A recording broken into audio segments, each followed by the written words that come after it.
To preface, this is a tank of my own personal creation intended to represent the designs for a fictional armaments company. Now, with that caveat out of the way, let us continue. The light tank Mark 1A, BA1, was developed by Britannic Arms in the late 1920s for use in foreign stations and as an export armoured vehicle for nations who could not afford to develop tanks of their own. This noble goal was almost immediately made impossible by the stock market crash of 1929. In the aftermath and despair of the Great Depression, the light tank Mark I floundered internationally, and Britannic Arms was left with an inventory of surplus and increasingly outdated tanks. The endeavour that was intended to catapult Britannic into a worldwide arms company was instead an anchor around their neck. After a stifling and desperate few years, Britannic was still in financial straits, and it was decided by the government that a bailout was necessary. This came in the form of the sale of all remaining light tank Mark Is at a discount to then be introduced into army service. Whilst a solution neither the army nor Britannic were particularly happy about, both sides were hardly in a position to argue. The army needed tanks and Britannic needed funds. The light tank Mark 1A would go on to serve in environments all across the globe, albeit in small numbers, and mostly as reserve or training units. A few Mark Is would face the gauntlet of battle, where they fared poorly against more modern tanks and anti-tank weapons. With the fictional history and dramatic introduction out of the way, I welcome you to my experimentations with Sprocket. As I'm certain most are aware, Sprocket is a free-form sandbox game that is built around building tanks, and that is just what I've been doing.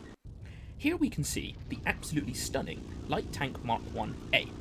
As this was my first attempt at making a tank in about a year or so, and with the new, well, at least new to me, Geometric Internals update, I think it turned out pretty well. The light tank Mark I is most obviously based upon interwar tanks of the late 1920s and early 30s, such as the Vickers Lights and the Vickers 6-ton, as well as inspiration from the French AMR 33. In my mind, these tanks are so incredibly unique, and I wanted to begin the foundation of my designs right from where many of the famous tank designs began. To look more in depth at the Mark 1A, we can notice the abstract front plate with its asymmetrical design. This is for one very good reason. Behind this large access hatch hides the mighty beating heart of this tank. This piddly little thing can propel this tank at an impressive 12.5 miles per hour. Eye-watering, I know. Moving on to the turret, we can spot a French-style cupola, and inside this two-man turret is located the deadly arsenal of Britannic, a devastating 20mm cannon with a fire rate of a round every 3.3 seconds, a force to be reckoned with. And finally, we can see the tail, added to assist in crossing trenches, which it struggles to do due to its small size. All these bells and whistles combine to make one very terrible tank. Yeah, the light tank Mark I is not a spectacular tank, but that was kind of the purpose. It was never intended to be an amazing tank, and that is particularly demonstrated in combat.